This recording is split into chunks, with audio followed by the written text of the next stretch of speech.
PDIP nggak mau bergabung nggak apa-apa, nonton aja dari pinggir jalan. Maksudnya kayak gua nih. Yeay!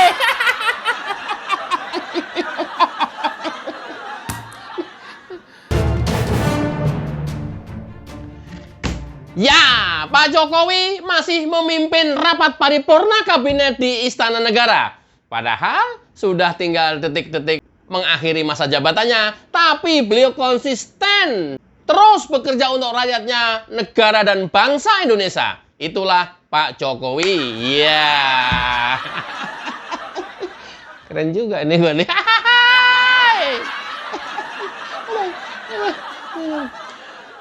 Pak Jokowi mewanti-wanti dalam rapat kabinet di Istana Negara adalah dua hal yang penting. Kita masih ketinggalan dengan negara-negara lain, walaupun sudah banyak sekali kemajuan Indonesia dibanding negara-negara tetangga lainnya, yaitu kita masih tertinggal di kesehatan dan pendidikan. Itulah dua PR besar yang harus menjadi fokus perhatian pemerintah saat sekarang dan pemerintah baru nantinya. Ya.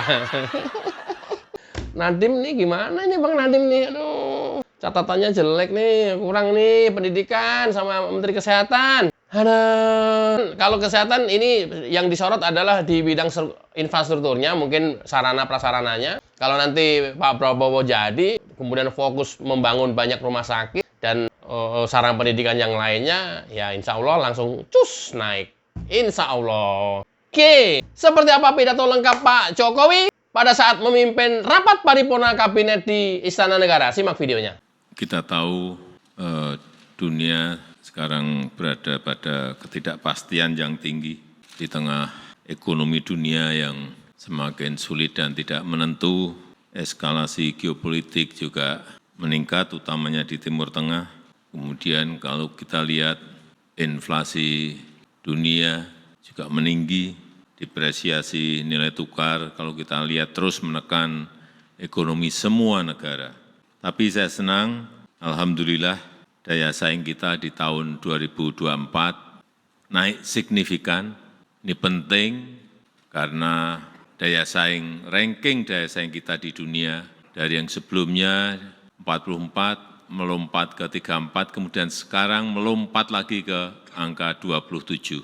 Ini dari yang dikeluarkan oleh IMD untuk World Competitiveness Ranking, dan yang saya senang ini mengalahkan Inggris yang berada di ranking 28, Malaysia yang berada di ranking 34, Jepang yang di ranking 38, Filipina di ranking 52, dan Turki di 53. Kita berada di ranking 27. Ini yang patut kita syukuri karena dari sinilah kita tahu di mana kita berada, di posisi mana kita berada.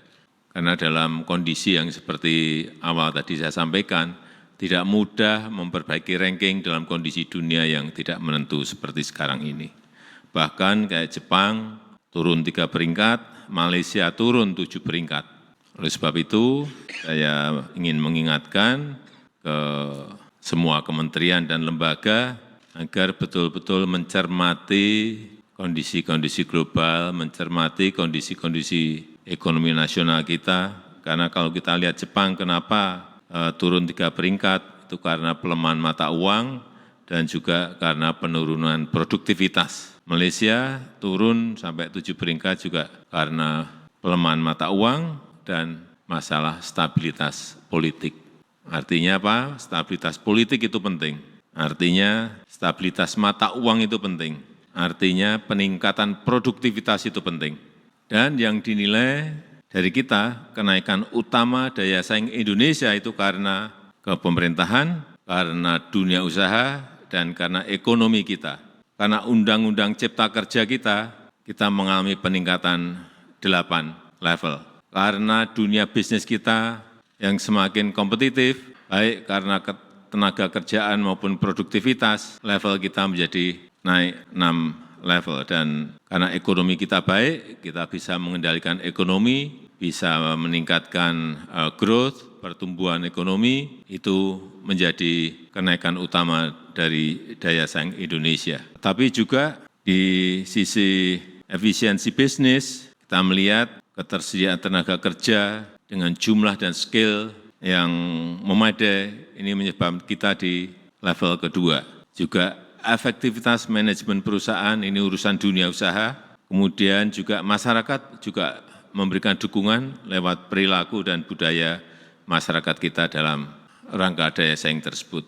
Kemudian ada 4 hal yang masih perlu kita perhatikan dan utamanya 2 yang menyebabkan kita masih dinilai lemah terkait dengan ketersediaan infrastruktur, yaitu di bidang kesehatan. Ini juga harus kita akui, kita masih dalam rangka menreform, mentransformasi dunia kesehatan di negara kita, berada di level 61, dan juga dunia pendidikan. Ini 2 hal penting yang menjadi kelemahan kita yang harus kita perbaiki. Competitiveness kita, daya saing kita, yaitu kesehatan dan pendidikan. Dan juga sains, juga di level 45 dan teknologi di level 32.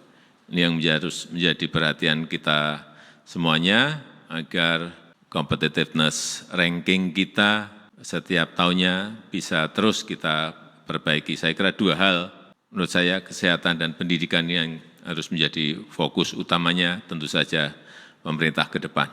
Dan secara khusus yang harus menjadi perhatian kita yaitu stabilitas politik.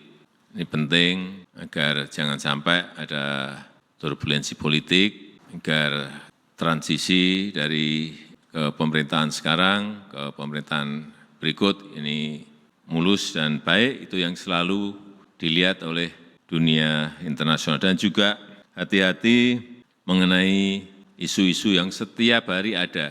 Sampaikan isu-isu yang positif, hal-hal yang positif, sehingga pasar menjadi yakin, pasar menjadi optimis terhadap fundamental ekonomi kita yang memang sebetulnya berada pada posisi yang baik. Saya rasa itu yang ingin saya sampaikan dalam kesempatan yang baik. Terima kasih. Terima kasih Pak D. Jokowi, you are the best. Ya. Peringkat daya saing Indonesia meningkat dari 44 poin menjadi 34 dan hari ini sekarang menjadi 27 poin atau urutan ke-27 dibanding negara-negara di dunia lainnya.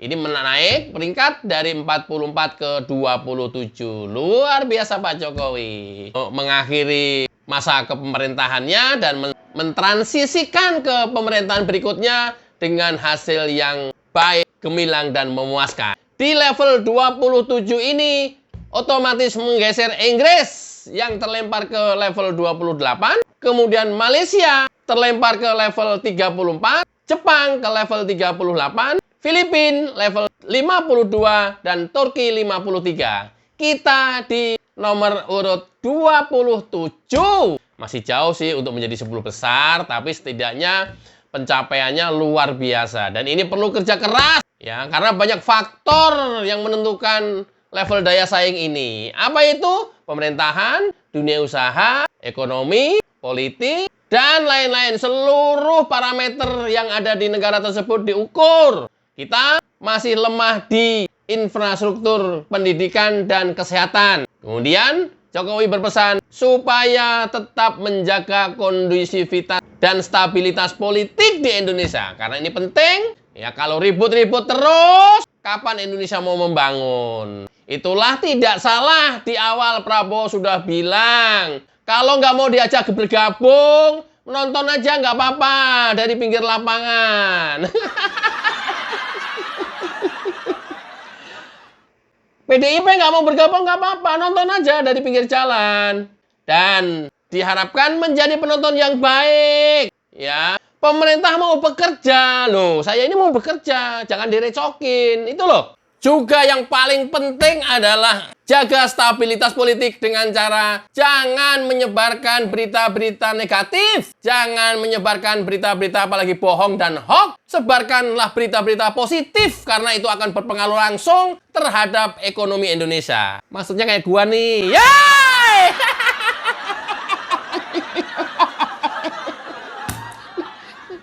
Gua menyebarkan yang positif-positif, dianggap buzzernya Jokowi. Pak Jokowi, gue dituduh nih jadi buzzer Bapak katanya.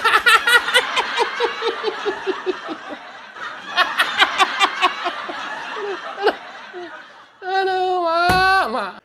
Orang-orang yang selalu menyebarkan berita-berita negatif, dia secara langsung juga ikut berkontribusi membuat kekacauan ekonomi di negeri ini. Itu aja kesimpulannya, heo. Siapa itu? Amin Rais, Din Samsudin, Faisal Assegaf, Refli Harun, Egy Sujana, pemeran film Dirty Vote, profesor dan guru besar Sivitas Akademia UGM yang kemarin pengen memajukan Jokowi. Negatif semua itu. Siapa lagi? Gatot Nurmantio, Fahru Roji, mantan Menteri Agama, mantan jenderal yang dipecat Jokowi.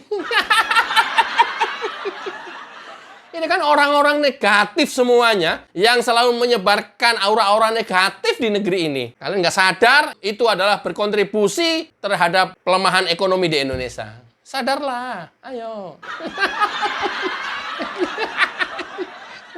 Selalah lu mau sadar mau kagak lah. Kalau ngomong nasionalisme, jangan lagi ngomong nasionalisme, pusit, omong kosong. Kalau kalian juga perilakunya masih seperti itu. Statement-statement kalian yang negatif itu membuat pelemahan ekonomi kok.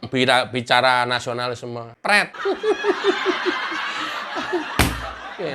Ya karena penting kestabilan politik ini adalah mendorong stabilan ekonomi di Indonesia. Mendorong kepercayaan dunia luar terhadap Indonesia. Contohnya Malaysia ribut-ribut terus politiknya. Sekarang turun kan peringkatnya. Makanya dalam hal menerjemahkan Prabowo kemarin, ya jangan ditelan mentah-mentah. Nggak boleh kritik, nggak boleh oposisi. Siapa yang bilang nggak boleh? Silahkan nonton. Nggak mau bergabung, silahkan nonton dari pinggir jalan. Apa dibilang nggak boleh kritik? Silahkan. Mengkritik bahasanya menjadi penonton yang baik. Masa kayak gitu aja nggak tahu menerjemahkan bahasa komunikasi pemimpin negeri ini?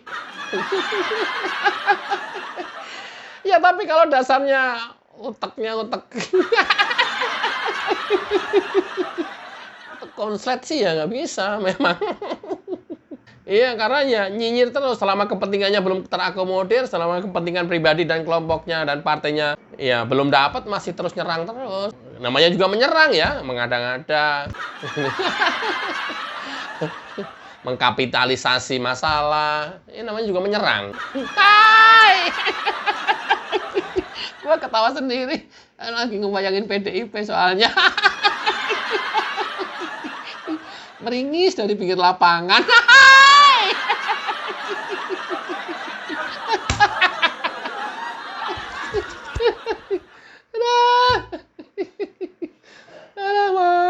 Sekali lagi ya, penting stabilitas politik. Jangan ribut terus. Pemerintahan mau membangun, pemerintahan mau bekerja. Resek lu pada. Loh, masa nggak boleh kritik? Silakan kritik membangun. Oh, itu selama ini yang terjadi bukan kritik. Apa itu? Mencaci maki, memfitnah, menyebarkan hoax. Itu yang terjadi selama ini. Untung Jokowinya sabar. Kalau nggak sabar kan langsung